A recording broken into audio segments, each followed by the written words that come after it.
అలమేలు, నీతో ఓ ముఖ్యమైన విషయం చెప్పాలి. త్వరగా చెప్పండి. మన లవ్ని బ్రేక్ చేసేసుకున్నాం. ఎప్పుడైతే నేను వీరేంద్రకి 5వ తమ్ముడిగా అయ్యానో అప్పుడే నేను నా పంచేంద్రియాల్ని అణిచేసుకున్నాను. ఇక మీద నాకు హాలి లేదు, చూలి లేదు, కన్నెచర కూడా లేదు. ఈ విషయం మల్లి తోటలో చాటుగా ముద్దిస్తానంటూ పెదవ కొరకావు చూడు, అంతకు ముందు చెప్పుండాల్సింది. అయ్యో, నా ఫీలింగ్స్ అర్థం చేసుకో అక్క. ఏమన్నా అక్క? ఏ మీరు మాత్రం ఎవరినంతా వదిలించుకోవాలనుకుంటే అన్నయ్య అన్నయ్య అంటలేదు. అలాగే మేం కూడా అక్క అక్క అంటాం. అక్క అక్క అక్క అక్క, రేయ్, అక్క, అక్క. రాస్కెల్, నువ్వు నన్ను ఎంత కుదిపినా నా మనసు మార్చుకోదు.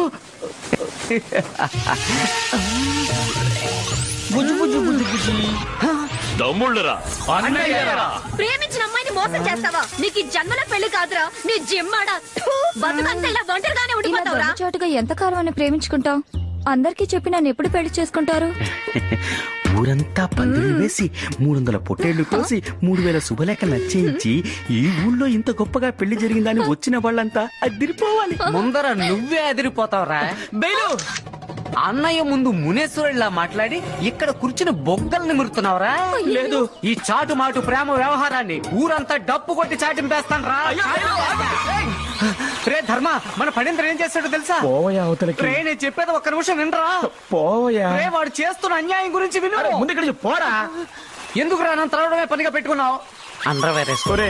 పోరా. పోయాం. ఇంతకు మించి ఊపిరి బిగ్గబెట్టడం నాలుగు కాలేదండి. కావాలంటే ఇంకోసారి మునిగమంటారా?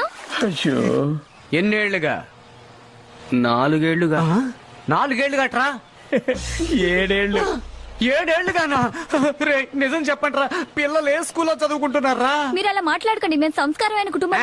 అంటే మేమంతా సంస్కారం లేని కుటుంబంలో పుట్టామనా? మీ వల్ల నా అల్లిమేల్ని దూరం చేసేసుకున్నాను కదరా. వదలరా, వదిలిపెట్టరా. ఈ విషయాన్ని ఇప్పుడే అన్నయ్య చెవిలో ఊదేస్తా.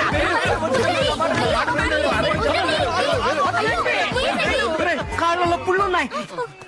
ఏ బెలు బెలు, నిన్ను అలివిని కలిపేస్తాం.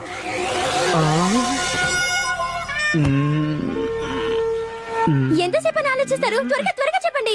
ఏ పంపు సెట్ కింద రొమాన్స్ బ్యాలెన్స్ ఉందా? ఉండమ్మా. ఈ విషయాన్ని మీ అన్నయ్యకి చెప్పడం, తడి చేత్తో హీటర్ ఆఫ్ చేయడం ఒకటే. బెడిసి కొడుతుంది. SIT down. చిన్నతనంలో స్కూల్లో చదువుకునేటప్పుడు కాపీ కొడుతూ మిస్ కు దొరికిపోతే మనం ఏం చేసేవాళ్ళం? మిస్ మిస్, నేను మాత్రమే కాపీ కొట్టలేదు మిస్, వీడు కూడా కాపీ కొట్టాడు మిస్ అని పక్కన ఉన్న వాడిని కూడా ఇరికించి పారేసేవాళ్ళం కదా. అదే ఫార్ములాని మీ అన్నయ్య దగ్గర కూడా యూజ్ చేయబోతున్నాం. కాకపోతే చిన్న చేంజ్. మనం ఇరికించబోయేది పక్కన ఉన్న పిల్లోడిని కాదు, ఆ టీచర్ నే. మనలాగే మీ అన్నయ్యను కూడా లవ్ చేయిస్తే జరుగుతుందా? జరిపిస్తారా? వేసావా? ఓ పెరట్ తలుపు వేసావా? ఓ బెడ్రూమ్ తలుపు కూడా మూసావా? ఓ కిటికీ తలుపు వేయలేదా నువ్వు? ఎరా, వేళగాని వేళొచ్చి భార్యాభర్తలు ఇబ్బంది పెడుతున్నారే, మీకు ఇదేమైనా న్యాయంగా ఉందా?